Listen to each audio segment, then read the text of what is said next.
అందరికీ లార్డ్ ప్రభువైన యేసుక్రీస్తు నామములో మీ అందరికీ శుభములండి. బాగున్నారా ప్రియ దేవుని బిడ్డలారా? మీరందరూ క్షేమంగా ఉండాలని మేము మనస్ఫూర్తిగా కోరుతూ ఉన్నాం. దేవుడు మిమ్మల్ని అంచెలంచెలుగా దీవించునుగాక. రండి ఈ సమయంలో దేవుని ప్రజలారా, దేవుని వాక్యం చదువుకుందాం. 136వ కీర్తన 4వ చరణం. ఆయన ఒక్కడే మహా ఆశ్చర్య కార్యములు చేయవాడు. ఆయన ఒక్కడే మహా ఆశ్చర్య కార్యములు చేయవాడు. బైబిల్ ఏం చెప్తుందంటే ఆయన ఒక్కడే దేవుడు, ఆయన ఒక్కడే మహా ఆశ్చర్య కార్యములు చేయవాడు. ఈ భూమి మీద దేవుడు మాత్రమే ఆశ్చర్య కార్యములు. అది ఎలాంటి కార్యాలు అంటే మహా ఆశ్చర్య కార్యాలు. నిజంగా మనం ఊహించలేము. చాలాసార్లు మన ఇలా జరుగుతాయా అని అనిపిస్తుంది అనమాట. నిజంగా మనకు అది జరిగిన తర్వాత ఒక కళగా ఉంటుంది అనమాట. ఇది నిజమేనా? అవునండి. చూడండి, ఇశ్రాయేలీలు ఐగుప్తు నుండి బయటకు వచ్చిన తర్వాత వెనుక ఫరో సైన్యము, ముందు సముద్రం. ఏం చేయాలి ఇప్పుడు? ఏం చేయాలండి? దేవుడు తన మహా ఆశ్చర్య కార్యములు చేయవాడు. ఇది ఎవరు నమ్మశక్యం కాని విషయం. ఎవరైనా నమ్ముతారంటే కొంచెం కష్టమే. అర్థమవుతుందా ప్రియమైన వాళ్ళారా? నిజంగా కొన్ని పరిస్థితులు మనం నమ్మాలంటే కష్టంగానే ఉంటుంది. అయితే దేవుడు ఘనమైన కార్యాలు చేస్తాడు. నిజంగా దేవుడు ఇశ్రాయేలుతో ఏం చెప్తున్నా? సాగిపోడి. ముందు సముద్రం అంటే ఎలా వెళ్ళాలి? సాగిపోడి. ఆగిపోయారు. చాలాసార్లు మనం దేవుని కార్యాలు చూడలేకపోవడానికి కారణం ఆగిపోతూ ఉంటాం. ఇక ముందు సముద్రం ఉంది, నేను వెళ్ళలేను, ముందు తుఫాను, ముందు పరిస్థితులు. నిజంగా నా ప్రియ దేవుని బిడ్డలారా, ఎన్ని గొప్ప కార్యాలు దేవుడు మహాకార్యంలో చేసేవాడంటే దేవుని కార్యాలు మహా అద్భుతం. 14వ అధ్యాయం 31వ వచనం. యెహోవా ఐగుప్తులకు చేసిన గొప్ప కార్యములను ఇశ్రాయేలు చూసి గనుక ఆ ప్రజలు యెహోవాకు భయపడిరి. అంటే దేవుడు చేసే కార్యాలు ఎలా ఉంటాయంటే గొప్పగా ఉంటాయి. ఆ గొప్ప కార్యాలు చూడటానికి, అనుభవించటానికి దగ్గరకు వచ్చి ఆగిపోతాం. ఇప్పుడు దేవుడు ఏం చెప్తున్నాడు? మోషే సాగిపోండి, నీవు ఆ కర్రనెత్తి ఆ సముద్రం వైపు నీ చేయి చాపి దాన్ని పాయలుగా చేయము. అప్పుడు ఇశ్రాయేలు సముద్రం మధ్యన ఆరిన నేలను నడిచిపోదురు. దేవుడు మహాశ్చర్య కార్యములు చేయవాడు. మోషే కర్ర ఎత్తి అలా సముద్రం వైపు ఎత్తగానే సముద్రం 2 పాయలు కావటం ఏంటి? విచిత్రం కదా? అదే దేవుని కార్యం. కొన్నిసార్లు అబ్బో ఈ పరిస్థితుల వల్ల నేను ముందుకెళ్ళలేను, చాలా భయపడిపోతూ ఉంటాం. చాలా నిరాశలోకి వెళ్ళిపోతుంటాం. సాగిపోలేక ఆగిపోయిన పరిస్థితులు ఎన్నో. నా జీవితంలో కూడా, నేనేదో మీకు చెప్తున్నానని కాదు. ముందుకు సాగిపోవడం నేర్చుకోవాలి. క్రైస్తవుడు దేవుని చిత్త ప్రకారం సాగిపోవడం నేర్చుకోవాలి. వెనుక మనకేం లేదు కదా. అర్థమైందా? మరలా ఐగుప్తుకి వెళ్దామా? వెళ్ళకూడదు. ఇక వెళ్తే ముందుకే వెళ్ళాలి, వెనక్కి వెళ్ళడానికి ఏముంది? చాలామంది మందిరానికి వచ్చి బాప్తిజం తీసుకొని మళ్ళీ వెనక్కి వెళ్ళిపోతూ ఉంటారు. ఎందుకు అసలు వెనక్కి వెళ్ళిపోయేదానికి రావడం ఎందుకు? వెనక్కి వెళ్ళిపోతూ ఉంటారు. అన్న మాకు కుదరలేదన్నా, ఈ దేవుడు మాకు కుదరలేదన్నా. లేదమ్మా, ఈ దేవుడే మీకు కావాలి. ఈ దేవుడే మహా ఆశ్చర్య కార్యములు చేయవాడు. నీ జీవితంలో ఒకవేళ ఈ మాటలు వింటూ, ఒకవేళ ఇంకా యేసు ప్రభు ఎవరు నీకు తెలియకుంటే ఆయన అద్భుతములు చేయవాడు. ఆయన వంటి వారు భూమి మీద ఎవరు లేరు. ఆయన ఎంతో గొప్ప విమోచన ఇచ్చేవాడు, కృపతో తోడుకొని పోయేవాడు, తన దక్షిణ హస్తాన్ని మన మీద ఉంచేవాడు.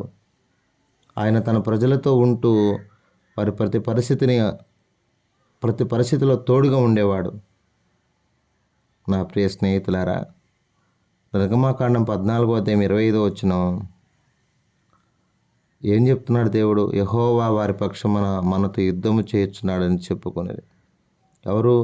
ఐగుప్తీయులు చెప్పుకున్నారు. దేవుడు వారి పక్షాన మనతో యుద్ధం చేస్తున్నాడు.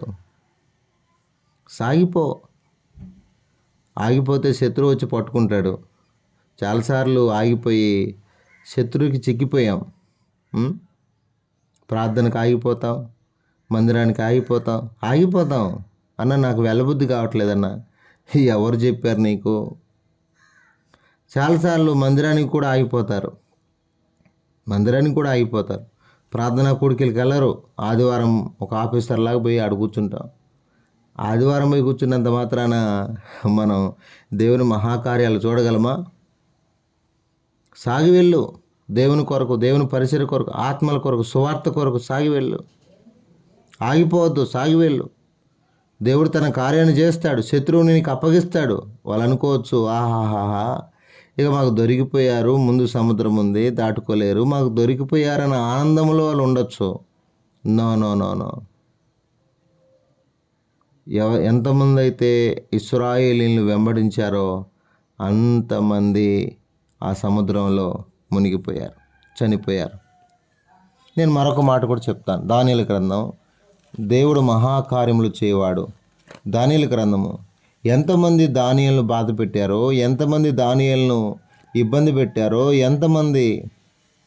అంతమంది ఎముకలు పొడి చేయబడ్డాయి. దేవుని బిడ్డలంటే తమాషా కాదు, ఆటలు కాదు.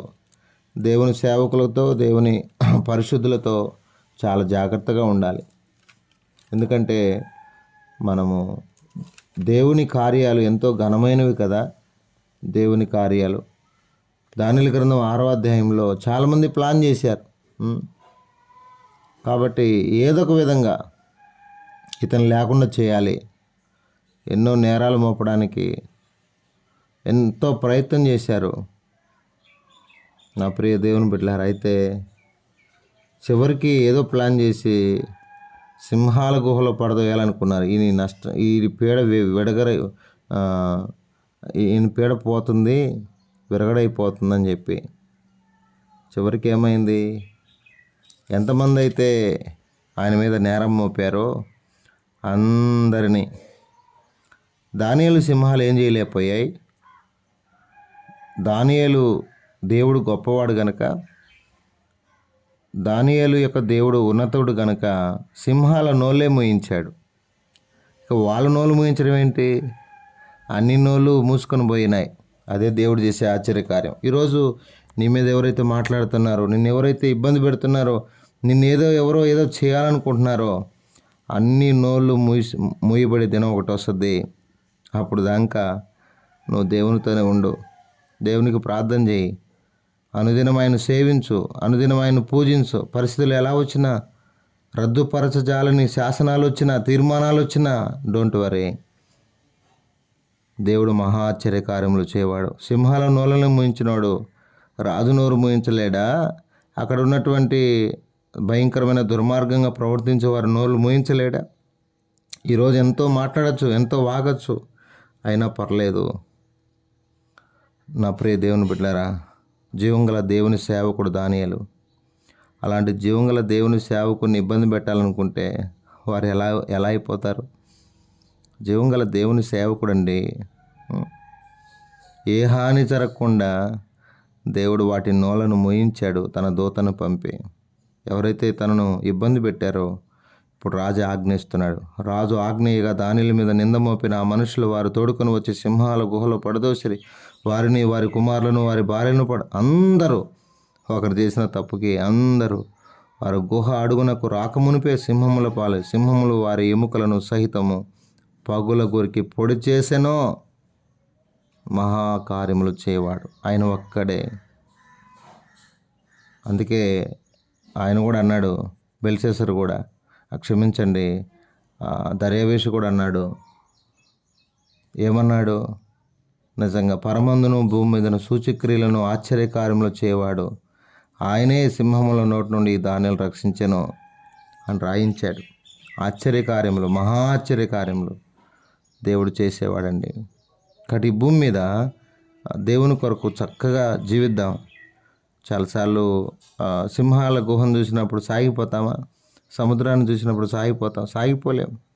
కొన్ని మనల్ని ఇబ్బంది పెట్టే పరిస్థితులు వచ్చినప్పుడు సాగిపోలేం, ఆగిపోతూ ఉంటాం. ఒకటే, సాగిపో, దేవుని కొరకు మహాకార్యములు చేస్తాడు. రండి ప్రార్థన చేసుకుందాం.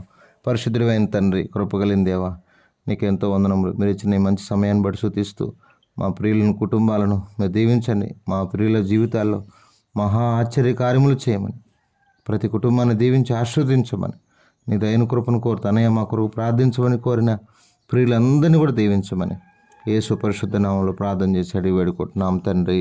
ఆమెన్.